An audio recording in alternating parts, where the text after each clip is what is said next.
जय हिंद दोस्तों, स्वागत है आपका द स्टडी अड्डा पर। हम आज की क्लास में डिस्कस करने वाले हैं सीटेट एसएसटी के क्वेश्चंस को। इससे पहले हमारी 3 क्लासेस आ चुकी हैं, आप उन्हें जरूर देखिएगा। और साथ ही साथ आपके लिए जो है मैथमेटिक्स से रिलेटेड भी एक प्लेलिस्ट रेडी हो चुकी है और आप सीडीपी की भी प्लेलिस्ट चेक कर सकते हैं। इसमें हमने प्रीवियस ईयर क्वेश्चन कराए जो कि आपके लिए बहुत बेनिफिशियल होने वाले हैं। जरूर देखिएगा क्योंकि सीटेट में आपको बहुत हेल्प करने वाले हैं। सीटेट का एग्जाम बहुत नजदीक है, तो आइए हम शुरू करते हैं अपने क्वेश्चंस को। तो पहला हमारा जो क्वेश्चन है वो है, प्रारंभिक स्तर पर सामाजिक विज्ञान शिक्षण जो है महत्वपूर्ण है। बात सही है। यह बच्चों को सामाजिक मामले के प्रति जो एसएसटी है, आपकी सोशल साइंस है, ये किससे रिलेटेड है? इस समाज से संबंधित है। तो ये आपको किसके लिए प्रेरित जो है प्रति जो है संवेदनशील बनाता है? ये आपको सामाजिक मामले के प्रति संवेदनशील बनाता है तथा उनमें भिन्नता एवं विविधता के लिए सम्मान विकसित करता है। जो हमारे देश में भी विविधता है या भिन्नता है, उसके प्रति सम्मान का भाव रखना है हमें, उसका अनादर नहीं करना है। सम्मान का भाव कौन विकसित करता है? सोशल साइंस यानी जो है सामाजिक विज्ञान।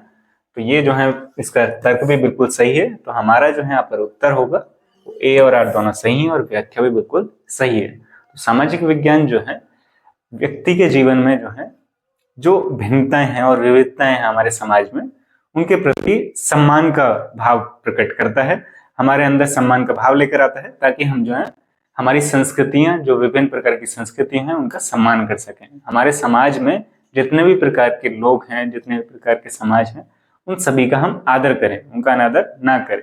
यही सामाजिक विज्ञान का जो है महत्वपूर्ण लक्ष्य है। शिक्षण में जो है यही कराते हैं।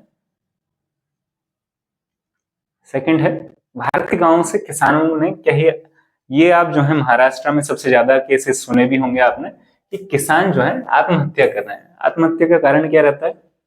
किसान जो है एक ही कार्य करता है, वो है कृषि। और यही कृषि जब जो है इसमें उसको मुनाफा ना हो और खाने योग्य जो है उसके पास खाद्यान्न भी उपलब्ध ना हो, तो बेसिक जो नीड्स हैं वो भी पूरी नहीं होती। तो ये जो है फिर किसान के लिए बहुत जो है विकट स्थिति आ जाती है। और इसी के कारण जो है ऐसी जो है रिपोर्ट देखने को मिलती है जिसमें बात की कि भारत के गांव में किसानों के कई आत्महत्या के मामले जो है रिपोर्ट किए गए हैं। बात सही है। मानसून का भाव, मानसून क्या है? बारिश। तो ज्यादातर आप देखते होंगे कि कृषि जो है भारत में मानसून पर डिपेंड है। अगर मानसून लेट आएगा या जल्दी आएगा, उससे जो है कृषि जो है हमारी प्रभावित होती है। और कृषि प्रभावित होगी तो इससे किसान पूरी तरीके से प्रभावित होगा। और उसके लिए जो है अगर उसने जो है, एक तो मानसून का अभाव होगा, और कर्ज, अगर उसने ऋण लिया है, उसने कृषि की जो फसल बोने वाला है उसके लिए बहुत सारी चीजों की आवश्यकता होती है। अगर उसने उसके लिए ऋण लिया यानी कर्ज लिया है, तो उसे चुका पाने में असक्षमता होगी, क्योंकि मानसून नहीं आया है, फसल जो है अभी अच्छी हुई नहीं है। तो फसल कटने के बाद वो जो है ऋण चुकाने वाला था, पर उससे वो जो है असक्षमता होगी उसका, और ये जो है किसानों में दुखों का एक कारण बनती है। तो बात सही है कि आत्महत्या के मामले भारत में दिख रहे हैं। और उसका जो है कारण क्या है? कारण यह है कि मानसून का अभाव है, और मानसून के अभाव के साथ जो ऋण लिया है अब वो जो है उसे चुकाने में जो है असक्षमता होगी। तो यही जो है कारण हो जाता है इसका। तो ये दोनों जो है पॉइंट हमारे सही हैं और इसकी सही व्याख्या भी करता है ये पॉइंट। तो नेक्स्ट क्वेश्चन पे चलते हैं हम। तो हमारा जो थर्ड क्वेश्चन है, थर्ड क्वेश्चन में दिया है, उन तात्कालिक उपायों की पहचान कीजिए जो महिलाओं की सुरक्षा, यहाँ पर याद रखिएगा इस क्वेश्चन में पूछा है कि महिलाओं की सुरक्षा से संबंधित और उन्हें नौकरी करने, पारिवारिक आय में योगदान से संबंधित और आत्मनिर्भर बनाने से में सुनिश्चित करता है। तो इनमें जो है 4 पॉइंट दिए हुए हैं। इनमें से कौन सा पॉइंट जो है उनमें जो है ये सारे पॉइंट जो है इंक्लूड करता है? बालवाड़ियों का प्रावधान। बालवाड़ी क्या होती है? जिसमें जो है महिलाएं अगर प्राइवेट जॉब करती हैं तो उसमें जो है वो हेल्प करेंगे। किस तरीके से? अगर महिला के पास जो है एक छोटा सा बच्चा है तो उसके साथ तो कार्य नहीं कर सकती कंपनीज में। तो ये बालवाड़ियां जो हैं, जो चाइल्ड जो सेंटर होते हैं, जो बच्चों से संबंधित कि बच्चों को जो है रखने के लिए चाइल्ड केयर सेंटर्स जो हैं, चाइल्ड केयर सेंटर्स जो हैं हेल्प करेंगे कि वहां पर आप बच्चे को जो है रख सकते हैं, वो उनका केयर करेंगे और आप जो है अपने कार्य कर सकते हैं कंपनी के अंदर। तो ये जो है हेल्प करेगा, डेफिनेटली हेल्प करेगा। तो ये जो है फर्स्ट तो हो गया करेक्ट।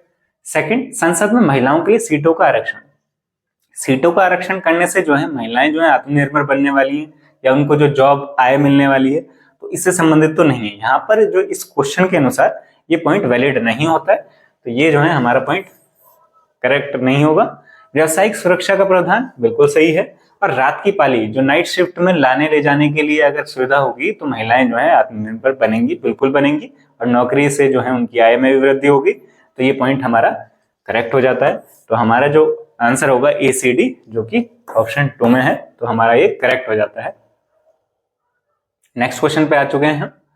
यहाँ पर पूछा गया है कि परिप्रश्न यानी इंक्वायरी मेथड जो है उसके संबंध में सही कौन सा है आपको बताना है।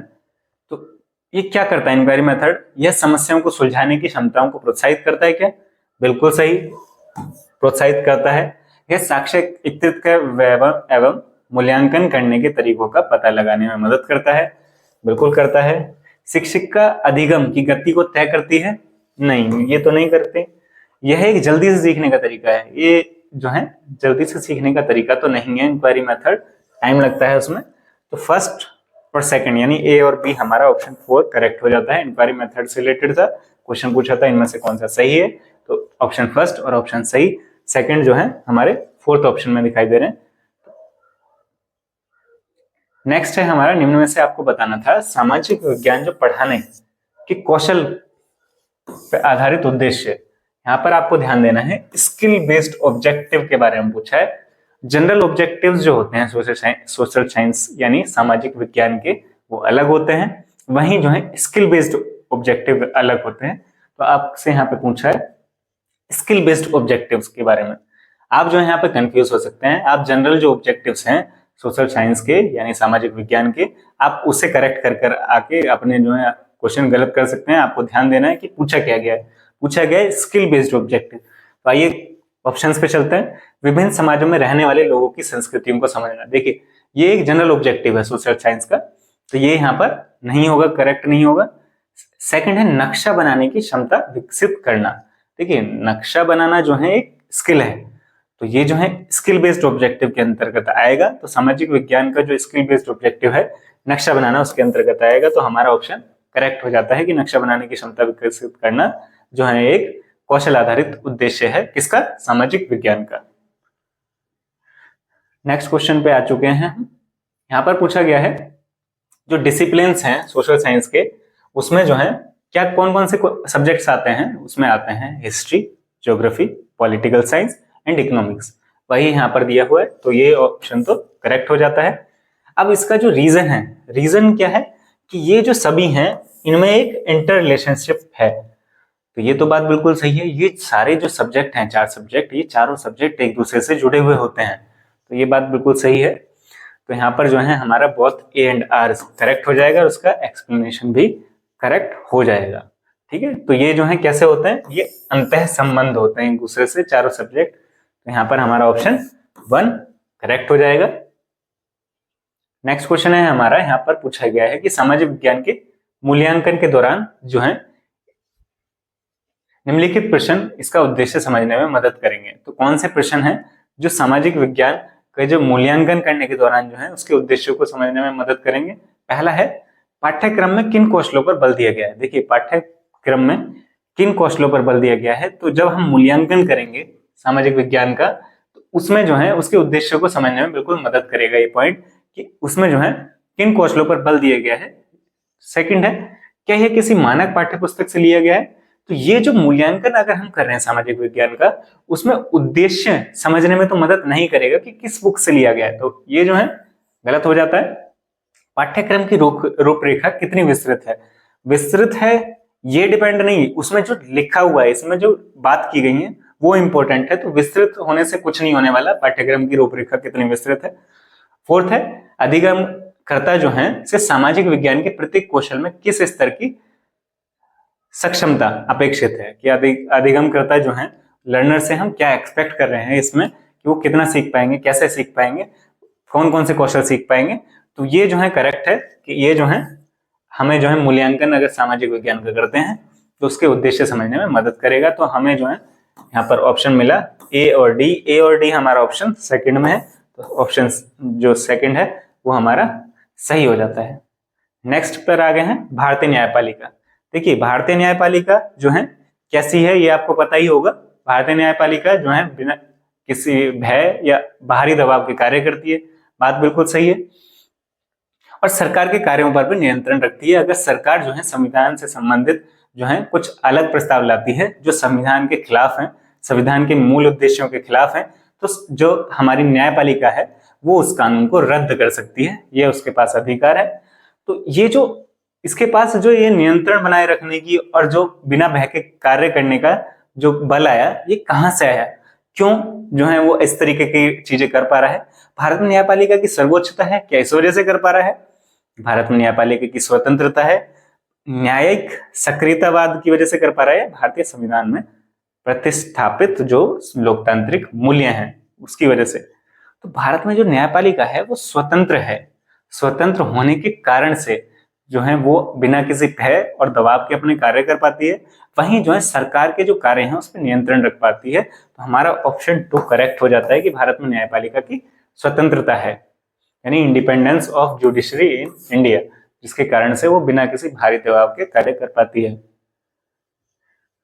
नेक्स्ट क्वेश्चन है हमारा, निम्नलिखित में से हमसे पूछा है सीसी सतत एवं व्यापक मूल्यांकन, continuous and comprehensive evolution, CCE short में बोले तो इसमें जो है कौन सा कैरेक्टरिस्टिक या विशेषता नहीं है?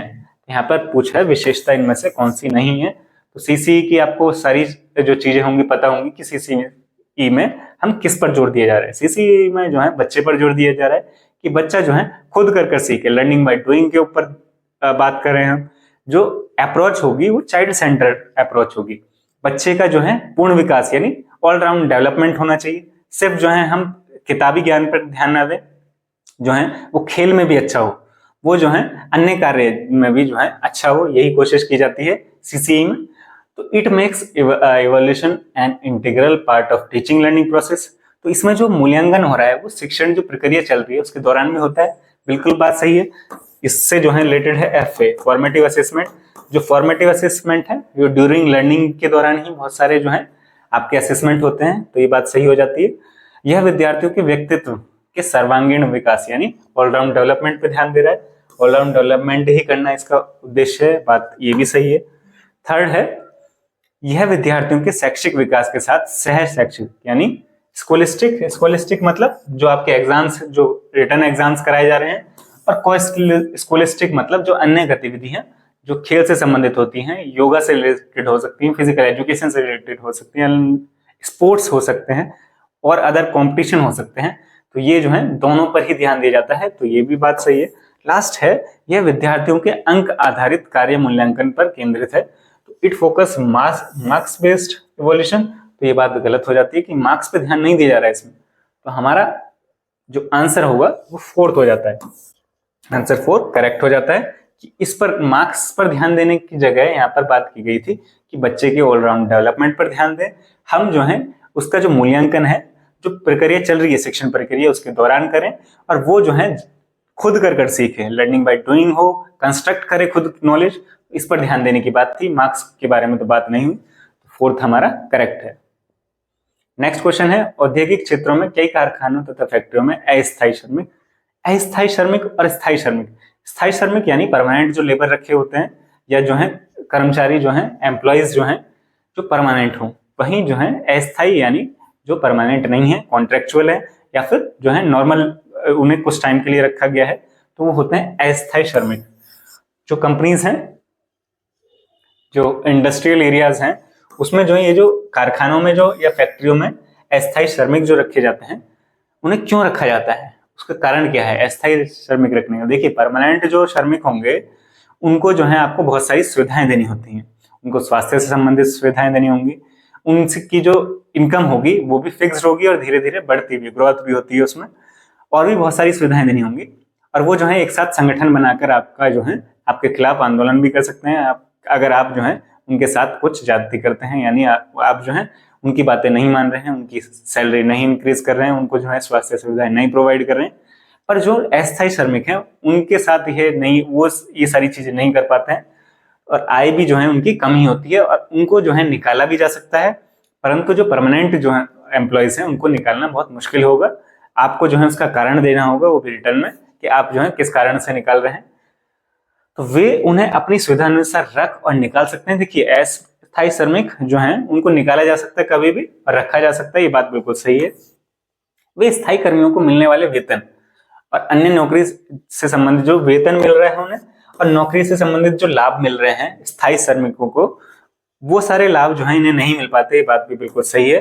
और इसमें इससे जो है जो कंपनीज है, जो इंडस्ट्रियल एरियाज हैं, ये सारे ये उससे बचत कर रहे हैं। जो उनको लाभ मिल रहा था क्योंकि जो स्थायी श्रमिक है उसको सैलरी भी ज्यादा देंगे आप, पर अस्थायी श्रमिक को जो है कम सैलरी पे भी रखेंगे। स्थायी श्रमिक को बहुत सारे लाभ भी प्रोवाइड किए जाएंगे, अस्थायी श्रमिक को वो जो है लाभ प्रोवाइड नहीं किए जाएंगे। और इसी के मध्य जो बचत होगी वो कंपनी जो है उसे बचाने का प्रयास कर रही है अस्थायी श्रमिकों को रखकर। अस्थायी कर्मी बिना समय पर ही भत्ते की मांग किए लंबे समय तक काम करते हैं, तो वो स्थायी भत्तों की मांग भी नहीं कर रहे हैं कि उन्हें जो है कोई भत्ता नहीं चाहिए। उन्हें जो है नॉर्मल जो उनके यहाँ पे जो है कि वो ओवर टाइम वेजेस भी नहीं मांग रहे हैं, वो जो है नॉर्मल अपनी जो सैलरी है उसी से काम चला रहे हैं। और फोर्थ है स्थायी कर्मियों की तुलना में अस्थायी कर्मी अधिक परिश्रमी होते हैं। देखिए परिश्रमी तो दोनों ही हो सकते हैं, स्थायी श्रमिक भी हो सकते हैं और अस्थायी कर्मी भी हो सकते हैं। देखिए दोनों एम्प्लॉयज जो है दोनों में से दोनों ही जो है हमारे एक परिश्रमी हो सकते हैं, यानी कि हार्ड वर्किंग हो सकते हैं। पर ये कहना गलत होगा कि जो है इनमें से एक जो है हार्ड वर्किंग है दूसरे नहीं है। तो हमारा ऑप्शन एबीसी जो है ऑप्शन फर्स्ट हमारा करेक्ट हो जाता है। नेक्स्ट है आप N alert and vigilant public. देखिए अलर्ट और विजिलेंट पब्लिक यानी सतर्क और सजग जो जनता है वो किस चीज के लिए आवश्यक है? राजतंत्र में जो है सतर्क और सजग जनता होगी क्या? ये तो नहीं होगी। डेमोक्रेसी में तो कहाँ होती है जनता इस तरीके की? डेमोक्रेसी में। गुटतंत्र में भी नहीं होगी ना एक तंत्र में। तो कहाँ होगी ऐसी जनता? ये ऐसी जनता होगी हमारी डेमोक्रेसी यानी लोकतंत्र के अंदर। नेक्स्ट है भारतीय धर्मनिरपेक्षता जो है उसमें राज्य धर्म के संदर्भ में एक सैद्धांतिक दूरी बनाए रखता है। तो भारतीय जो हमारी धर्मनिरपेक्षता है उसमें राज्य जो है यानी सरकार, यानी जो राज्य लिखा हुआ है संविधान में सरकार के लिए भी, तो वो जो है एक सैद्धांतिक दूरी बनाए रखता है। सैद्धांतिक दूरी यानी संविधान में जो है उसके बारे में बहुत सारी चीजें लिखी हुई हैं। तो पहला ऑप्शन है संविधान में दिए गए आदर्शों के आधार पर राज्य धार्मिक मामलों में हस्तक्षेप जो है कर सकता है। देखिए संविधान में जो है धर्म से संबंधित जो चीजें लिखी हुई हैं उसके अनुसार ही राज्य कार्य कर सकता है, अपने अलग से नहीं कर सकता है। तो बात बिल्कुल सही है। राज्य और धर्म एक दूसरे के मामले में हस्तक्षेप कर सकते हैं। पहले हम बता चुके हैं कि वो संविधान के अनुसार करेंगे, आदर्शों के आधार पर करेंगे। तो अलग से जो सेकंड पॉइंट है डायरेक्ट नहीं कर सकते, संविधान के आदर्शों के अनुसार करेंगे। थर्ड है राज्य और धर्म एक दूसरे की सीमाओं का उल्लंघन नहीं कर सकते। तो ये जो है बात जो है यहाँ से जो है करेक्ट नहीं होगी। और फोर्थ है आवश्यकता पड़ने पर राज्य धार्मिक मामलों को नियंत्रित कर सकता है। बिल्कुल सही है, आवश्यकता पड़ने पर, ऐसी इमरजेंसी आने पर राज्य जो है, क्योंकि राज्य जो है बड़ा हो जाएगा उस समय, राज्य के जो लोग हैं वो इंपॉर्टेंट हो जाएंगे उस समय। तो ये जो है आवश्यकता पड़ने पर धार्मिक मामलों को भी नियंत्रित कर सकता है। तो ये जो है यहाँ पर हमारा ऑप्शन करेक्ट कौन सा हो जाएगा? हमारा ए एंड डी हमारा ऑप्शन करेक्ट हो जाएगा। नेक्स्ट हमारा क्वेश्चन है जो ओपन बुक एग्जाम होता है, ओपन बुक एग्जाम में क्या होता है?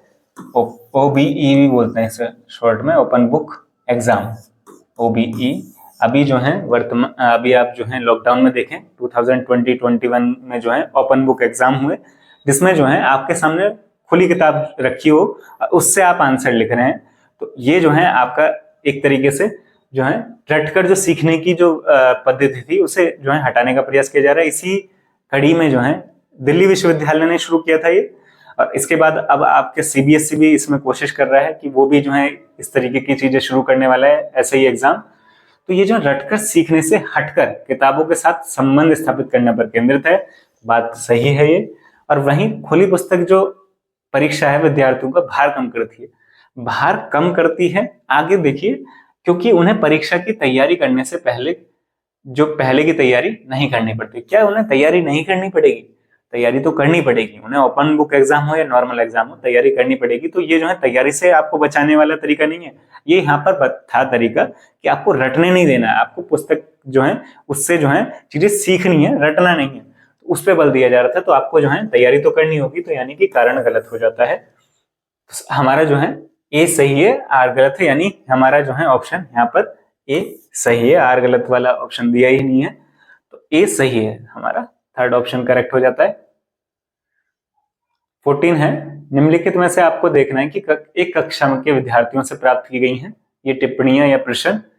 तो प्रश्न में जो है आपको ध्यान देना है कि गरीबी और असमानता के मुद्दे पर जो है आलोचनात्मक दृष्टिकोण को प्रतिबिंबित कौन सा इसमें से पॉइंट करता है, गरीबी और असमानता से संबंधित।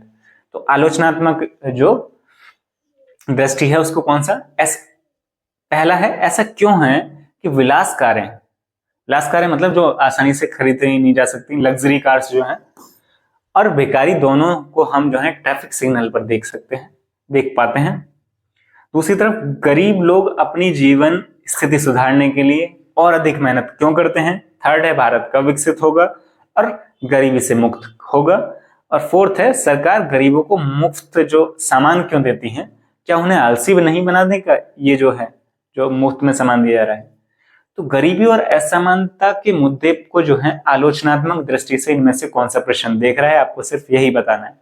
तो आप जो फर्स्ट देख रहे हैं यहाँ पे गरीबी और असमानता, देखिए जो गरीब को अपने जीवन में स्थिति सुधारने और अधिक मेहनत नहीं करते, तो ये जो है यहाँ पर असमानता गरीब को तो दिखा रहा है पर असमानता को नहीं दिखा रहा। असमानता कब प्रकट होगी, जब जो है दो चीजों का कंपैरिजन होगा। वहां पर जो है एक तरफ जो है बहुत चीजें लग्जरी मिल रही हैं, दूसरी तरफ नहीं मिल रही हैं। तो ये फर्स्ट जो ऑप्शन है हमारा, उसमें बात की गई है कि लग्जरी कार जो है और बेकारी दोनों में जो है असमानता प्रकट की जा रही है और गरीबी भी दिखाई दे रही है यहाँ पर। तो वो जो है हमें ट्रैफिक सिग्नल पर ही क्यों दिखते हैं, तो ये क्वेश्चन बिल्कुल सही है और यही जो है आलोचनात्मक दृष्टिकोण को प्रतिबिंबित कर रहा है यहाँ पर। फर्स्ट हमारा ऑप्शन करेक्ट है कि why is it that luxury cars and beggars can both be seen at traffic signals. तो ये हमारा ऑप्शन करेक्ट हो गया। 15th है हमारा, इसमें पूछा निम्नलिखित में से कौन सा कथन नैदानिक यानी डायग्नोस्टिक इवैल्यूएशन से संबंधित नहीं है। यहाँ पे देखिए इसमें जो है इररेलेवेंट जो है छुपा हुआ है, नॉट तो नहीं लिखा, इररेलेवेंट पूछा है यहाँ पर, यानी जो है असंगत चित्रण है। तो डायग्नोस्टिक इवोल्यूशन आपको पता होगा, डायग्नोस्टिक इवोल्यूशन तब किया जाता है कि जब बच्चे को जो है कुछ समस्याओं का सामना कर रहा है, वो जो है समझ नहीं पा रहा है, तो उसमें जो है हम उसे उसका डायग्नोस्टिक इवोल्यूशन कर रहे हैं ताकि जो है हम उसको जो है रेमेडियल टीचिंग प्रोवाइड कर सके, ताकि वो जो है चीजों को सही तरीके से समझ सके। इसका प्रयोग कक्षा के सभी विद्यार्थियों द्वारा सीखी गई उपलब्धियों की तुलना करने में किया जाता है, तो ये तो सही है। सेकंड है इसकी संचालन शिक्षण प्रक्रिया के दौरान किया जाता है, ये भी सही है। यह सीखने में आने वाली परेशानियों की पहचान करने में मदद करता है, तो जो शिक्षण में एक बच्चे को परेशानी आ रही है उसे समझने में मदद करता है, बिल्कुल। और यह प्रायः औपचारिक कक्षाओं के बाद किया जाता है। They are usually followed by remedial classes. तो बताइए कौन सा ऑप्शन करेक्ट होगा। तो यहां पर जो है हम जो है अगर हम ऑप्शन 1 देखें तो ऑप्शन 1 में जो है बात की गई थी they are used for comparing the learning achievements of all students. देखिए पहला ऑप्शन हमने करेक्ट कर दिया, पर ये ऑप्शन करेक्ट नहीं होगा। क्यों नहीं होगा, क्योंकि यहाँ पे कंपैरिजन करने की बात की जा रही है। पर डायग्नोस्टिक जो हम ये डायग्नोस्टिक इवोल्यूशन में हम एक बच्चे का डायग्नोस कर रहे हैं कि उसको जो समझने में प्रॉब्लम कहाँ आ रही है, पर यहाँ पर हम कंपैरिजन करने के लिए नहीं कर रहे हैं। तो हमारा जो ऑप्शन है फर्स्ट जो है ये इररेलेवेंट हो जाता है। इररेलेवेंट क्यों हो जाता है, क्योंकि यहाँ पे कंपेयर किया जा रहा है। तो हमारा ऑप्शन क्या हो जाएगा, सही, हमारा ऑप्शन फर्स्ट सही हो जाएगा, क्योंकि यही इररेलेवेंट है कि जो है हम यहाँ पर जो बच्चे के द्वारा विद्यार्थियों के द्वारा जो चीजें सीखी जा रही हैं उनकी उपलब्धियों की तुलना नहीं करने के लिए करना है हमें। तो यही ऑप्शन हमारा करेक्ट है। अब एनसीएफ 2005 के अनुसार पूछा गया है कि स्कूली शिक्षा के किस स्तर पर जो है सामाजिक विज्ञान विषयों को स्वतंत्र रूप से पाठ्य पुस्तकों में जो है विद्यार्थियों से परिचय कराया जाता है। सोशल साइंस में आप देखते होंगे जो स्टार्टिंग में प्राइमरी क्लासेस में पढ़ाया जाता है तो सिंगल बुक में जो है सब कुछ सारे सब्जेक्ट सम्मिलित होते हैं। वहीं जब आप जो है प्राइमरी के बाद जो अगली क्लासेस में पहुंचते हैं यानी सिक्स्थ में पहुंचते हैं, सिक्स्थ में आपके पास जो है अलग अलग एनसीईआरटीज आ जाती हैं। जैसे आपके पास हिस्ट्री, पॉलिटिकल साइंस नहीं होती है, पॉलिटिकल साइंस भी होती है, हिस्ट्री, पॉलिटिकल साइंस और ज्योग्राफी आपके पास 3 बुक हो जाती हैं। इकोनॉमिक्स आपके पास 9th क्लास में आती है। तो यहाँ पर जो है 5th क्लास के बाद जो है आपके पास जो है बुक्स जो है स्वतंत्र रूप से आपके पास पाठ्य पुस्तक आ जाती है, किसकी? सामाजिक विज्ञान की। तो ये इसमें यही पूछा है कि प्राथमिक स्तर पर तो नहीं होता है, तो ये होता है उच्च प्राथमिक स्तर पर। उच्च प्राथमिक स्तर पर आपके पास जो है सामाजिक विज्ञान की अलग अलग पाठ्य पुस्तक आ जाती हैं। तो हमारा ऑप्शन सेकंड करेक्ट हो जाएगा कि अपर प्राइमरी लेवल पर, स्टेज पर हमारे पास जो है जो सोशल साइंस है उसकी अलग अलग टेक्स्ट बुक्स आ जाती हैं। नेक्स्ट है इनमें से आपको स्रोत जो है, स्रोतों के बारे में यानी सोर्सेस के बारे में जो है इसमें से कौन सा करेक्ट है, ट्रू है, ट्रू पे ध्यान देना है हमें कि ट्रू कौन सा है। देखिए, they are more concrete in nature, तो कंक्रीट है, बिल्कुल सही है कि कंक्रीट होते हैं, ठोस प्रकृति के होते हैं। ये सभी जो है ऐतिहासिक प्रकृति के होते हैं। ये बात कहना जो है बहुत हद तक हम सही नहीं मानते, क्योंकि सभी ऐतिहासिक प्रकृति की हो ये जरूरी नहीं है। नेक्स्ट है आपका, ये वस्तुनिष्ठ होते हैं, ऑब्जेक्टिव होते हैं, तो ये भी जो है सही नहीं है। और फोर्थ है इनमें जो है they include account of I witness and personal letters, तो इसमें आई विटनेस और पर्सनल लेटर होते हैं, तो ये बात हमारी सही हो जाती है। तो हमारे ऑप्शन ए एंड डी यानी ऑप्शन 1 हमारा करेक्ट हो जाएगा। हमारे से इस क्वेश्चन में पूछा गया था सोर्सेज के बारे में। सोर्सेज किस तरीके के होते हैं? आई विटनेस होते हैं या लेटर्स हो सकते हैं। और सोर्सेज जो हैं ये हमारे कंक्रीट होते हैं नेचर में, कंक्रीट जिन्हें जो है हम सामने प्रत्यक्ष तौर पर देख सकते हैं। तो ये हमारा सोर्सेज से रिलेटेड हुआ। आगे नेक्स्ट क्वेश्चन पर आ गए हम। यहां पर हमारा जो है पूछा गया है क्वेश्चन, विद्यार्थियों में समाज में मीडिया की भूमिका। यहाँ पर मीडिया की भूमिका को आलोचनात्मक दृष्टिकोण से देखना है कि मीडिया की भूमिका क्या है। देखिए, पहला जो है, क्या सरकार किसी खबर को टीवी पर चलाने से रोक सकती है? वह ऐसा क्यों करेगी? विषय पर छात्रों द्वारा कक्षा में परिचर्चा करवाना। तो ये जो मीडिया जो है हमारी, उसकी भूमिका जो है उसको समझने में बहुत मदद करेगी, क्योंकि सरकार जो है क्यों चाहेगी कि जो है जो मीडिया चैनल है वो जो है ये वाली खबर ना दिखाए। तो इस पर अगर परिचर्चा की जाएगी तो ये आलोचनात्मक दृष्टिकोण हमारा जो है बनाने में हेल्प करेगा। बिल्कुल सही है मीडिया के बारे में। सेकंड है, किसी एक मुद्दे पर छात्रों को अलग अलग अखबारों को कतरने मतलब कटिंग करने को इकट्ठा कराना और उनके विवरण की तुलना करने को कहना।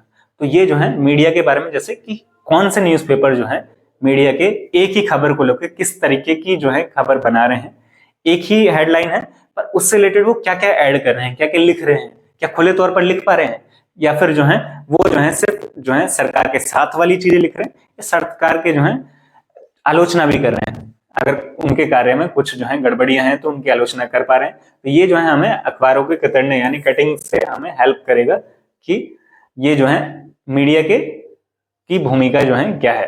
थर्ड है छात्रों में व्हाट्सएप। देखिए, व्हाट्सएप जो है मीडिया नहीं है, ये सोशल मीडिया है। तो ये व्हाट्सएप के और या सोशल मीडिया के बारे में आई जो खबर है उनको एकत्रित करना या उनको जो है शैक्षणिक संसाधन के रूप में इस्तेमाल करना, ये जो है मीडिया की भूमिका के बारे में गलत होगा। यहाँ पर जो है ए एंड बी हमारा ऑप्शन करेक्ट हो जाएगा, फर्स्ट एंड सेकंड, यानी फर्स्ट ऑप्शन करेक्ट हो जाएगा। मीडिया के भूमिका को आलोचनात्मक दृष्टिकोण से देखने के लिए पहले और दूसरा ऑप्शन हमारा करेक्ट होगा, यानी ऑप्शन 1। नेक्स्ट आ गया, निम्नलिखित में से आपको बताना है ट्री चार्ट। देखिए, ट्री चार्ट के लिए ट्री चार्ट क्या होगा, यहाँ से जो है ट्री किस तरीके का होता है, इस तरीके का होता है। ऊपर जो है नीचे से जो है छोटी सी ब्रांच और ऊपर जो है बढ़ता चला जाए और ये जो है साइड में या फिर फैलता जाए, ठीक है, इस तरीके से। तो इनमें से कौन सा बेटर होगा, कौन सा एग्जाम्पल जो है इनमें से बेटर होगा कि उसके लिए जो है हम ट्री चार्ट बनाए। तो फर्स्ट है शासक के शासनकाल जो है उसका सार देने के लिए जो है बेस्ट होगा। नेक्स्ट है एक विशेष काल में ऐतिहासिक घटनाएं, युद्ध या फिर जो क्रांतियां हुई हैं अथवा सामाजिक आंदोलन के पदानुक्रम को सचित्र दिखाने के लिए। तीसरा है आधुनिक इतिहास को पढ़ाने के लिए, या फिर फोर्थ है आयु, जेंडर, नस्ल इत्यादि जैसी जनसांख्यिकीय चरों के वितरण के लिए। आपको बताना है इनमें से कौन सा बेस्ट होगा कि हम जो है एक ट्री चार्ट बना सकते हैं। तो यहाँ पर जो illustrate hierarchy of historical events जितने हुए हैं जो पर्टिकुलर एरा में, मतलब पर्टिकुलर टाइम में, सच एज जो वॉर हुई हैं, रिवॉल्यूशंस हुए हैं, सोशल मूवमेंट्स हुए हैं, उन्हें दिखाने में जो है एक ट्री चार्ट जो है हेल्प करता है। तो हमारा ऑप्शन यहाँ पर 2 करेक्ट हो जाएगा। नेक्स्ट है हमारा, निम्नलिखित में से आपको बताना है संसाधन या रणनीति एक सामाजिक विज्ञान की कक्षा में को समावेशी बना सकती है। इनमें से कौन सा जो है समावेशी यानी इंक्लूसिव क्लासरूम बनाने में हेल्प करेगा। तो विभिन्न समुदाय और क्षेत्रों के लोगों की कहानियां और तस्वीरों को प्रदर्शन करना होगा। तो देखिए इंक्लूसिव एजुकेशन में क्या होता है, इंक्लूसिव एजुकेशन में हम सभी लोगों को समाहित करते हैं, चाहे वो अलग कल्चर से हों, भाषा से हों, या फिर जो है बच्चों के अंदर भी बात करें तो अलग अलग जो है डिफिकल्टीज हों, उनके अंदर डिफरेंसेस हों, उन सभी को हम एक ही क्लासरूम में लेके आते हैं। तो जो समाज होगा उसमें भी जो है अलग अलग जो लोग हैं, अलग अलग जो है कल्चर्स हैं, रिलीजन हैं, लैंग्वेजेस के, उन सभी को हम एक साथ लाने का प्रयास करेंगे। तो यहाँ पर फर्स्ट ऑप्शन जब देख रहे हैं आप, तो सामाजिक विज्ञान की कक्षा को समावेशी बनाने में कौन सा हेल्प करेगा, विभिन्न समुदाय और क्षेत्रों के लोगों की कहानियों और तस्वीरों का प्रदर्शन करना। ये हम सभी को इंक्लूड कर रहे हैं, इंक्लूजन वही है जिसमें सभी को इंक्लूड किया जा रहा है। तो पहला ऑप्शन हमारा करेक्ट हो जाता है। Display of stories and photos of people from various communities and regions. Second, अगर ऑप्शंस अलग देखें तो केवल समाज के प्रभुत्व विचारों को सिखाना। यहाँ पर हम बात करें टीचिंग ओनली डोमिनेंट व्यूज, मतलब जो बहुत ज्यादा प्रसिद्ध हैं और जो बहुत ज्यादा डोमिनेंट हैं जो व्यूज हैं उन्हीं को ही प्रदर्शित करना, या आसपास के उदाहरणों से बचना, यानी अवॉइड हमारे आसपास के जो एनवायरमेंट में एग्जाम्पल्स उनमें बचना, ये तो नहीं होगा। पर केवल पाठ्य पुस्तक से उत्तर देने के लिए ये तो नहीं होगा। तो हमारा ऑप्शन फर्स्ट करेक्ट हो जाता है। तो सीटेट में देखिए आप जो है करेक्ट आंसर इजीली निकाल सकते हैं। आप जो है सिर्फ ऑप्शन को हटाते जाइए, आपको करेक्ट आंसर मिल जाएगा। और क्वेश्चन बहुत ध्यान से पढ़िएगा क्योंकि वो जो है उसी से ही आंसर आपका क्लियर होगा कि कौन सा आंसर होगा, क्योंकि उसमें जो है कहीं कहीं नोट, जैसे इररेलेवेंट लिखा था लास्ट क्वेश्चन में, कहीं नॉट हो सकता है, कहीं ट्रू हो सकता है। तो आपको उन फैक्ट्स को बहुत ध्यान से देखना है क्वेश्चन में कि पूछा क्या गया है। अगर आपने निकाल लिया कि पूछा क्या गया है, आप आंसर इजिली निकाल लेंगे। नेक्स्ट क्वेश्चन पे चलते हैं हम। ऐसा संभव है कि आपकी कक्षा में हाशियाई, मतलब जो हाशियाई समुदाय जो है बहुत ही कम पॉपुलेशन में है, इसलिए छात्र भी हों, और जब आप इसी से संबंधित जब बात कर रहे होंगे अपनी क्लास में, यानी मार्जिनलाइज्ड ग्रुप्स के या सेक्शंस के बारे में जब अपनी क्लास में डिस्कशन करेंगे तो आपको किन बातों का ध्यान रखना है, यही क्वेश्चन में पूछा गया है। तो आप कौन कौन सी बातों का ध्यान रखेंगे बताइए। पहला ऑप्शन है खास समुदायों का नाम लेने पर उन समुदायों से आए लोगों को असहज महसूस कर सकते हैं। तो कुछ अगर आप उन जो खास समुदाय हैं उनका नाम लेते हैं क्लास में तो असहज महसूस कर सकते हैं, बात बिल्कुल सही है। सेकंड है इस तरीके के मुद्दे को संवेदनशीलता से संभालना चाहिए। तो क्या जो है इसे संवेदनशीलता से संभालना चाहिए, बात बिल्कुल सही है कि आपको जो है इसे जो है सेंसिटिविटी, मतलब बहुत ध्यान से उनके बारे में बात करें, आपके जो शब्द हैं उनका सही से चयन करें ताकि जो है उनकी भावनाओं को ठेस ना पहुंचे। थर्ड है कुछ छात्र अपने साथ हुए भेदभाव को साझा करने में शर्मिंदा महसूस कर सकते हैं। कुछ छात्र ऐसे हो सकते हैं जिनके साथ बहुत गलत हुआ पर उसे जो है वो शेयर करने में जो है शर्मिंदा फील कर रहे हैं, ऐसा भी हो सकता है। तो ये बात भी सही है। और फोर्थ है विद्यार्थियों से जबरन अपने अनुभव साझा कराना चाहिए। अगर विद्यार्थी जो है अपने अनुभव यानी एक्सपीरियंस अगर शेयर नहीं कर रहे हैं तो भी हम उनसे बोलें कि आपको शेयर करना पड़ेगा, तो ये जो है गलत है, ऐसा नहीं करना। हमें जो है उनके जो फीलिंग्स हैं, उनके जो इमोशंस हैं, उनको ठेस नहीं पहुंचानी। अगर वो करना चाहते हैं तो कर सकते हैं, तो हमें जबरन नहीं कराना। तो हमारा ऑप्शन डी गलत हो जाएगा, हमारा ऑप्शन ABC सही हो जाएगा। हमारा ऑप्शन 3 करेक्ट है। नेक्स्ट क्वेश्चन है हमारा, इनमें से आपको परियोजना कार्य यानी प्रोजेक्ट वर्क, उसकी क्या विशेषता है वो आपको बतानी है। यह विद्यार्थियों को पाठ्य पुस्तक से आगे जाने का मौका देता है। देखिए प्रोजेक्ट वर्क में क्या है, आपको जो है किसी एक विषय से संबंधित एक प्रोजेक्ट दिया जाता है। क्या उसमें जो है पाठ्य पुस्तक का रोल है? नहीं, पाठ्य पुस्तक का रोल नहीं है। आप जो है अपने साथियों, एक ग्रुप बनाया गया, ग्रुप में आप एक प्रोजेक्ट कर रहे हैं जिसमें आप एक दूसरे से सीख रहे हैं। आप जो है कुछ अलग, जो पाठ्य पुस्तक से संबंधित नहीं बिल्कुल, बल्कि उससे कुछ अलग जानने का प्रयास कर रहे हैं। तो यहाँ पर जो है विद्यार्थी पाठ्य पुस्तक से आगे जाने का मौका देती है, बिल्कुल सही। परियोजना कार्य घर पर ही करना चाहिए, क्या सिर्फ ये घर पर होगा? ये जो है घर पर भी हो सकता है, आपके आसपास में हो सकता है, स्कूल में हो सकता है, तो कहीं भी हो सकता है जिससे संबंधित, विषय से संबंधित दिया गया है, तो घर पर ही करें, ये तो बात गलत है। किससे जो है शिक्षण के लिए अधिक समय मिलेगा, शिक्षण के लिए अधिक समय निकालने के लिए नहीं दे रहे हैं, बच्चों को कुछ नया सीखने के लिए प्रोवाइड किया जा रहा है, तो वो स्कूल में भी किया जा सकता है या घर पे भी किया जा सकता है। सामूहिक परियोजना कार्य विद्यार्थियों में सहयोगात्मक, देखिए बच्चे साथ में सीखते हैं, अगर 5 लोगों का ग्रुप है, 10 लोगों का ग्रुप है, तो सहयोग यानी कोलैबोरेशन स्किल्स बच्चों के अंदर डेवलप होती है, एक दूसरे के साथ किस तरीके से, देखिए अकेला बच्चा अपने अनुसार करेगा, पर 10 बच्चों के साथ जो है वो कोलैबोरेट करेगा, एक दूसरे को समझने में, एक दूसरे को जानने में, तो सहयोग की भावना उनमें उत्पन्न होगी, तो सहयोगात्मक कौशल का विकास होता है उसमें। तो ये बात बिल्कुल सही है, हमारा ऑप्शन ए और सी करेक्ट हो जाता है यहाँ पर।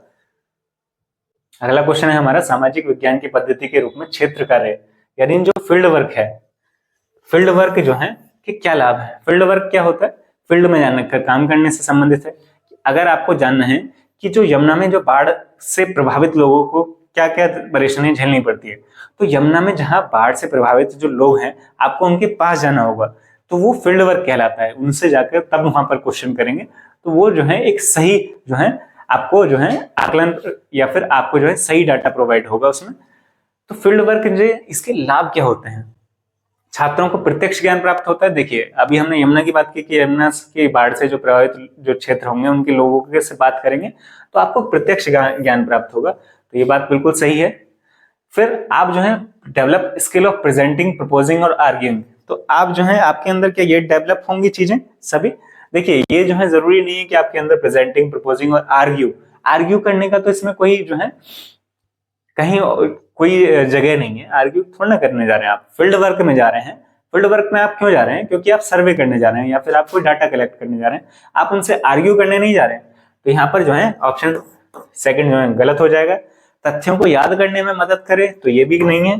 और विद्यार्थियों के ज्ञान यानी नॉलेज का टेस्ट हो रहा है, ये भी गलत है। तो आप जो है छात्रों को जो मिलने वाला है यहाँ पे प्रत्यक्ष ज्ञान यानी फर्स्ट हैंड नॉलेज मिलने वाली है, वो जान पाएंगे कि वो जो व्यक्ति हैं वो कैसे परेशान होते हैं, क्या दिक्कतें आती हैं, क्या उनका जो घर पूरा डूब जाता है तो वो किस तरीके से आगे का जीवन यापन करते हैं, किस तरीके की फिर नौकरी, उनके बच्चों की जो शिक्षा है वो किस तरीके से प्रभावित होती है। तो ये सभी जो है फील्ड वर्क के लाभ हमें पता चले कि फर्स्ट हैंड नॉलेज जो है बच्चे को मिलती है। लोकतंत्र में एक निश्चित समय अंतराल के पश्चात ही चुनाव क्यों होते हैं? 24 क्वेश्चन है हमारा कि लोकतंत्र में एक कुछ टाइम के बाद ही एक निश्चित अंतराल होता है, उसमें ही चुनाव क्यों होते हैं। आपको बताना है इनमें से कौन सा जो ऑप्शन करेक्ट है। सरकार का उत्तरदायित्व सुनिश्चित करने के लिए होता है, अकाउंटेबिलिटी ऑफ द गवर्नमेंट जो है इसके लिए होता है, तो ये बात सही है कि इंश्योर होती है इससे accountability, to ensure equal political participation by the parties, जो दलों की समान राजनीतिक भागीदारी सुनिश्चित करने के लिए है, ये बात भी बिल्कुल सही है। To ensure political debate and public dialogue, ये राजनीतिक वाद विवाद और जन संवाद को प्रोत्साहित करता है, तो ये भी बात बिल्कुल सही है। इट इज कस्टमरी प्रैक्टिस, तो ये प्रैक्टिस तो नहीं है कोई, या फिर जो है यह एक जो है प्रथागत प्रथा नहीं है कोई, ये यहाँ पर हम जो है जो हमारी जो डेमोक्रेसी है उसको जो है और स्ट्रेंथ देने के लिए जो है प्रोवाइड की गई है कि एक फिक्स टाइम इंटरवल में अगर चुनाव होंगे ताकि राजतंत्र स्थापित ना हो, ताकि लोकतंत्र बना रहे उसके लिए है। तो ये प्रैक्टिस नहीं है कोई, तो एबीसी हमारा करेक्ट आंसर हो जाता है, जो कि ऑप्शन फर्स्ट में है। नेक्स्ट आ गया है आइसोलेशन। देखिए आइसोलेशन को अगर हमें समझाना है तो इसमें से कौन सा मेथड बहुत बढ़िया होगा आपको बताना है। केस स्टडी कराएं, ब्रेनस्टॉर्मिंग कराएं, डेमोन्स्ट्रेशन कराएं, सर्वे कराएं। देखिए अगर हमें आइसोलेशन समझाना है, कोई भी चीज अगर समझानी है, जो बेस्ट होगा वो हम सामने उनके जो है करके दिखा दें। अगर सामने उन बच्चे के प्रत्यक्ष तौर पे हो रहा है तो वो उससे ज्यादा जो है अच्छे से समझ पाएगा। तो यहाँ पर कौन सा बेस्ट होगा? डेमोन्स्ट्रेट करें। अगर हमें प्रदर्शन करके दिखाएं उन्हें कि सामने किस तरीके का जो है ये आइसोलेशन जो है होता है, किस तरीके से होता है, वो सामने करके दिखाएंगे, डेमोन्स्ट्रेट करके दिखाएंगे तो ज्यादा समझने में हेल्प करेगा। तो प्रदर्शन या डेमोन्स्ट्रेट यहाँ पे करेक्ट हो जाता है। नेक्स्ट है भारतीय संविधान धार्मिक और भाषाई अल्पसंख्यकों की सुविधा जो सुरक्षा है का प्रावधान मौलिक अधिकारों से करता है। तो हमारे यहाँ जो है जो भाषाई और धार्मिक अल्पसंख्यक हैं तो हमारा जो संविधान है वो उन्हें सुरक्षा प्रदान करता है मौलिक अधिकारों के अंतर्गत। वहीं ये जो है कथन है, तो ये कथन जो है बिल्कुल सही है।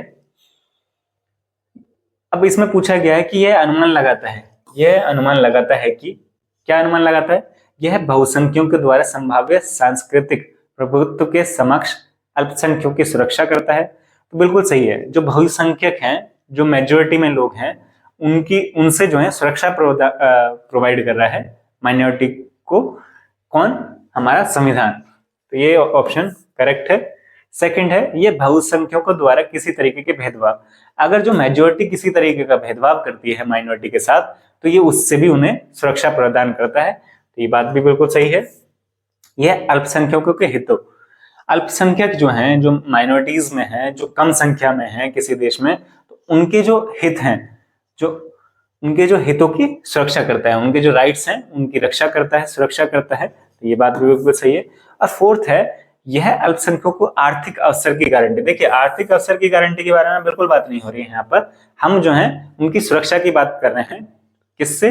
उनकी भाषा जो है, उनके धर्म को लेकर, या उनके साथ जो भेदभाव हो रहे हैं, या फिर उनके जो है हित हैं, जो राइट्स हैं, उनको लेकर। यहाँ पर जो है इस आर्थिक अवसरों की गारंटी के बारे में बात नहीं हुई है। तो ABC हमारा करेक्ट होता है, जो कि ऑप्शन फर्स्ट में है।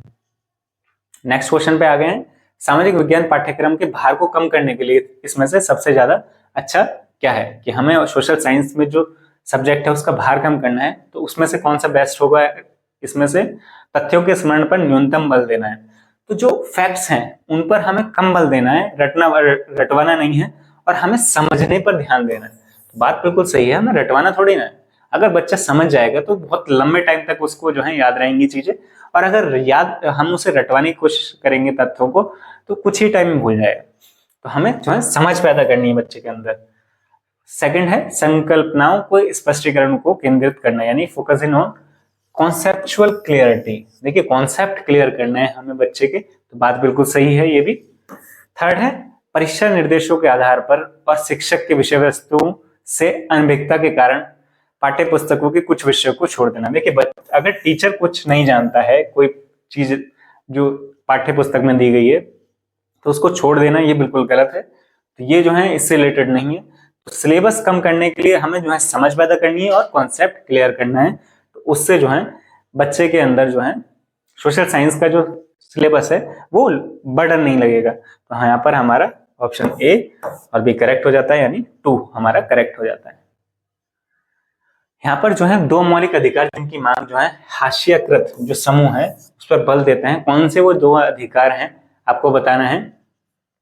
दो मौलिक अधिकार हैं और उनके जो साथ गरिमा में और समानता का व्यवहार किया जाए, कि उनके साथ एक गरिमा में और समानता का व्यवहार किया जाए। कौन से वो दो मौलिक अधिकार हैं जिनकी वो मांग कर सकते हैं, जिनके बेसिस पे?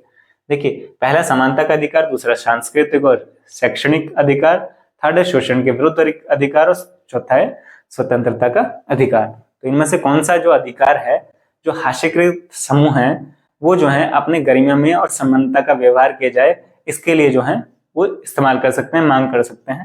तो बताइए कौन सा बेस्ट होगा इनमें से ऑप्शन?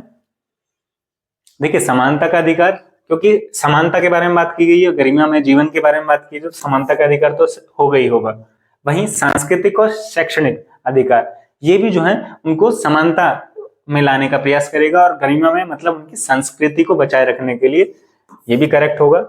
शोषण के विरुद्ध अधिकार ये सभी को दिया जाता है, और स्वतंत्रता का अधिकार भी सभी को दिया जाता है, तो ये जो है सभी के लिए है। तो यहाँ पर जो हाशियाकृत समूह है उनके लिए दो अधिकार इंपॉर्टेंट हो जाते हैं। A और B हमारा करेक्ट होगा, ऑप्शन 1 हमारा करेक्ट होगा। नेक्स्ट क्वेश्चन पे आ गए हैं हम। यहाँ पर प्रेस वार्ता यानी प्रेस कॉन्फ्रेंस का क्या उद्देश्य है? अब यहाँ पर आपको बोला है राज्य शासन की कार्य प्रणाली से संबंधित आपको आकलन प्रश्न, यानी जो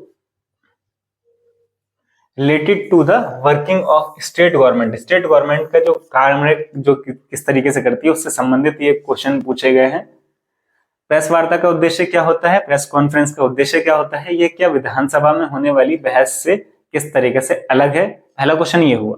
सेकंड है, उन निर्वाचित प्रतिनिधियों के लिए किस शब्द का प्रयोग किया जाए जो सत्ता दल के सदस्य नहीं होते हैं और सरकार के फैसले पर सवाल उठाते हैं। वो जो निर्वाचित लोग हैं जो हैं सरकार के अंदर तो नहीं है परंतु वो सवाल जरूर उठाते हैं सरकार के कार्यों पर। तो यहाँ पर जो है 2 पॉइंट के बारे में बात की गई है। देखिए, तथ्यात्मक और संकल्पनात्मक, तो इन्हें समझना बहुत जरूरी है कि ये पॉइंट क्या है।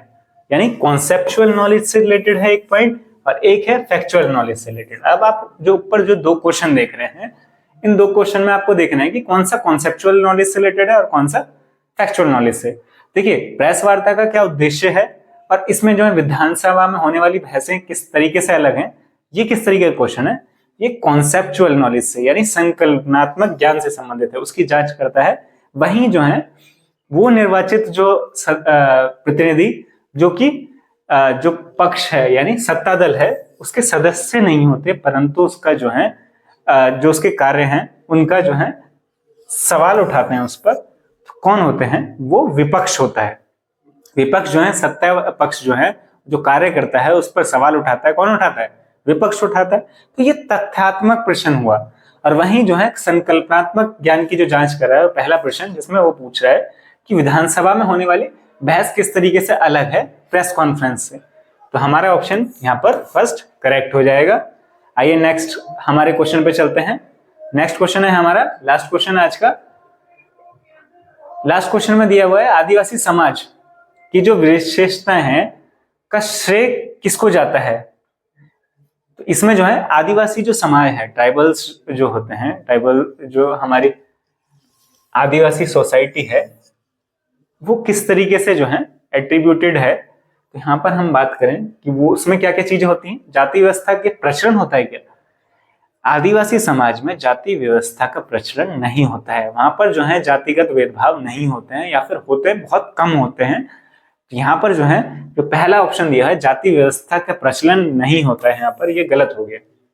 दूसरे प्रचलित धर्मों से भिन्न है, ये बिल्कुल सही है कि दूसरे जो प्रचलित धर्म है उनसे अलग तरीके से होता है और अनेक प्रकार के जनजातीय धर्म के यहाँ पर पालन किया जाता है।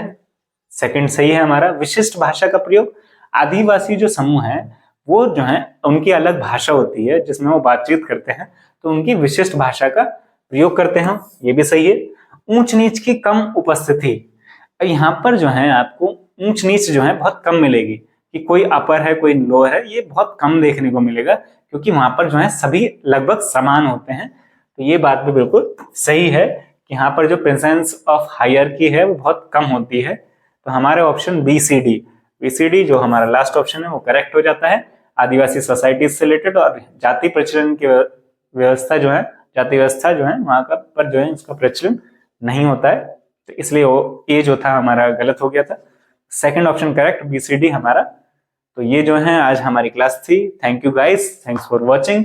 ये थी आज की हमारी क्लास। हमारी क्लास जो है आप इससे पहले भी 3 क्लासेस आ चुकी हैं, जरूर देखिएगा। अगर वीडियो आपको अच्छी लग रही है तो लाइक कीजिए और शेयर कीजिए अपने दोस्तों के साथ ताकि उनको भी जो है सीटेट में हेल्प मिल सके। चैनल को सब्सक्राइब नहीं किया है तो सब्सक्राइब करें। Thank you guys, thanks for watching.